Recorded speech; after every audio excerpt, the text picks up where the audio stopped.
दोस्तों, मैं आपको आज एक बहुत ज़बरदस्त कहानी सुनाता हूँ। एक छोटी सी कहानी लेकिन बहुत बड़े मैसेज के साथ। इस कहानी में एक बहुत बड़ा मैसेज है। वो मैसेज इतना बड़ा है कि वो किसी की भी ज़िंदगी बदल सकता है, किसी का भी फ्यूचर बदल सकता है वो। जब मैंने कहानी पढ़ी थी तो मैं खुद शॉक हो गया था और उसी टाइम से मेरा सोचने का नज़रिया बिल्कुल बदल गया। मेरी सोच बिल्कुल बदल गई। एक अमेरिकन साइंटिस्ट गुजरे हैं जिनका नाम था जॉर्ज डैनजिग, जिनको फादर ऑफ लीनियर प्रोग्रामिंग भी कहा जाता है। अब लीनियर प्रोग्रामिंग क्या होता है, हम इसके ज़्यादा डिटेल में तो नहीं जाएंगे। सिर्फ समझाने के लिए मैं इसको सिंपल शब्दों में हिंदी में एक हाई लेवल वन लाइनर हम कह सकते हैं एक्सप्लेन करता हूँ। लीनियर प्रोग्रामिंग वो मैथमेटिकल अप्रोच है, वो मॉडल है जिसको आप अप्लाई करके आप मिनिमम एफर्ट से ज़्यादा मैक्सिमम आउटकम आप ले सकते हो।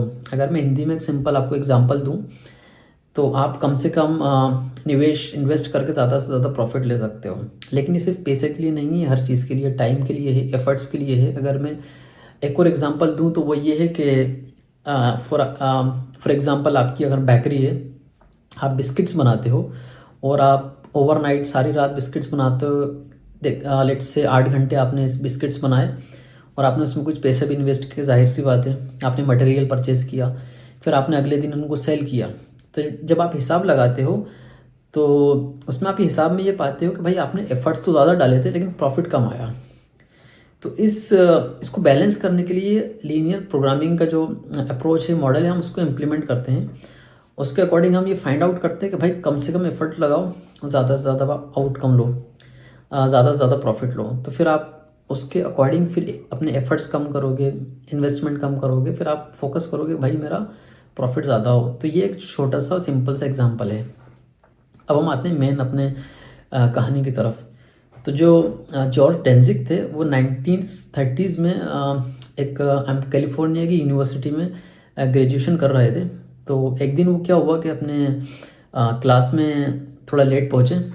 तो जब वो क्लास में लेट पहुँचे और उन्होंने जाके अपनी डेस्क पे बैठ गए तो उन्होंने जब बोर्ड की तरफ देखा तो उस पर 2 मैथ की प्रॉब्लम्स लिखी हुई थी, 2 क्वेश्चंस लिखे हुए थे जो उनके प्रोफेसर ने लिखे थे। तो उन्होंने ये अज्यूम किया कि भाई ये होमवर्क है। उन्होंने दोनों कॉपी पे अपने नोट डाउन किया और अपने घर आ गए। कुछ दिन तक उन्होंने उस पर काम किया और उसको सॉल्व करके अपने प्रोफेसर के पास गए एक दिन। तो उन्होंने अपने प्रोफेसर से कहा कि जो आपने होमवर्क दिया था वो मैंने कंप्लीट कर लिया है। तो उनके प्रोफेसर ने बोला कि कौन सा होमवर्क दिया था। तो उन्होंने उनको रिमाइंड किया कि आपने, मैं लेट आया था एक दिन क्लास में, तो आपने जो 2 क्वेश्चंस लिखे थे मैथ्स के वो मैंने सॉल्व कर लिए हैं। तो उनके जो प्रोफेसर थे पहले तो उनको लगा कि ये मजाक कर रहा है, कुछ तो प्रैंक कर रहा है। बट जब उन्होंने उनको अपनी नोटबुक दी और जब प्रॉब्लम का सॉल्यूशन दिखाया तो वो शॉक हो गए। वो शॉक इसलिए हो गए क्योंकि जो वो 2 प्रॉब्लम थी जो जॉर्ज डैनसिग ने उसको सॉल्व किया था, वो मैथ्स की वो प्रॉब्लम थी जो कभी कोई सॉल्व कर ही नहीं पाया था। बड़े बड़े मैथमेटिशियन, बड़े बड़े साइंटिस्ट उस प्रॉब्लम को सॉल्व ही नहीं कर पाए थे। तो ये बात उनको उनके प्रोफेसर ने बताई और ये चीज़ फिर डॉक्यूमेंट की गई और ये जो कैलिफोर्निया की जो यूनिवर्सिटी है वहाँ पर इसको उसमें एक फ्रेम में करके लगाया है भी इस स्टोरी को।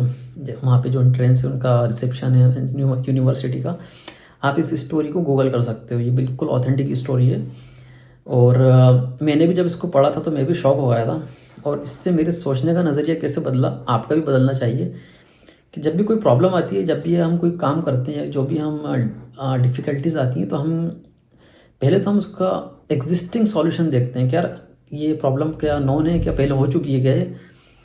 तो हम फिर उसको देखते हैं और हम कहते हैं यार इतने लोगों ने तो ये किया है, उनसे तो हुआ नहीं, हम कैसे करेंगे। नॉर्मल से एग्जांपल लेते हैं हम। जैसे बहुत सारे लोग एक बिज़नेस कर रहे हैं एक सेम फील्ड में। फॉर एग्जांपल हम होटल्स का बिज़नेस है या फिर कुछ रेस्टोरेंट है एक एरिया में, स्पेसिफिक एरिया में। तो आप सोचोगे यार इतने सारे लोग तो बैठे हुए हैं, मैं क्या करूँगा, इतने सारे लोगों का तो चल नहीं रहा, मेरा कैसे चलेगा। तो इसको हम बोलते हैं सेल्फ रिजेक्शन। हमने पहले ही रिजेक्ट कर दिया खुद को। तो आपको ये नहीं करना, आपको कुछ काम करना है तो आप उसको पहले चूज़ करो, आप अपना एरिया ऑफ इंटरेस्ट देखो, फिर आप उसमें अपने एफर्ट्स डालो बिना ये सोचे कि यार ये नहीं होगा, इतने लोगों ने किया, नहीं कर पाएंगे। तो आप देखोगे जो बहुत से कम पढ़े लिखे लोग होते हैं, शायद कभी स्कूल भी नहीं गए होते, बड़ी बड़ी कंपनीज़ के मालिक होते हैं, उनको कंपनीज़ को इनको जागीर में नहीं मिलती, वो खुद खड़ी करते हैं कंपनीज़। तो बहुत से लोग ऐसे होते हैं जिनको मार्केट पता ही नहीं है, उनको पता ही नहीं है गूगल क्या होता है, उन्होंने गूगल पे कभी रिसर्च ही नहीं की, वो तो अपना बस मेहनत करते हैं, उनको मालूम ही नहीं है यार इस फील्ड में इतना कंपटीशन है। बस वो अपने स्पेसिफिक एरिया ऑफ इंटरेस्ट में मेहनत करते हैं और उसमें वो टॉप पे बन जाते हैं। जब वो टॉप के रिचेस्ट बिजनेसमैन या कुछ नोन पर्सनालिटी बन जाते हैं तो फिर लोग उनकी वाह वाह करते हैं, लेकिन उसके पीछे का किसी को नहीं पता कि उन्होंने क्या किया था। कुछ लोग कहते हैं हाँ भाई बहुत मेहनत की, बट उनकी मेंटलिटी किसी को नहीं पता होती, क्योंकि उनको पता ही नहीं था इसमें इतना कंपटीशन है। उनको पता ही नहीं था यार इतने लोगों ने इसको ट्राई किया तो फेल हो गए। तो ये है कि आपको, अब आप अपने आप को ये तो नहीं कर सकते कि आपको पता है, आपने एजुकेशन इतनी हासिल की, आप इतने एजुकेटेड हो कि भाई इतने लोगों ने ये ट्राई किया वो तो कर नहीं पाया, मैं क्या करूँगा। तो आप उसको अवॉइड नहीं कर सकते, लेकिन आप ये कर सकते हो कि भाई ठीक है इतने लोगों ने ट्राई किया, मैं अपना 100% देता हूँ, मैं करता हूँ। तो यही इस स्टोरी का मेन मैसेज था, जो इसमें से एक बहुत बड़ा मैसेज निकल के आता है। आई होप आपको अच्छा लगा होगा। ट्राई करूँगा नेक्स्ट वीडियो और अच्छे से रिकॉर्ड करने की और वॉइस क्वालिटी इंप्रूव करने की। तब तक के लिए मिलते हैं अगली वीडियो में।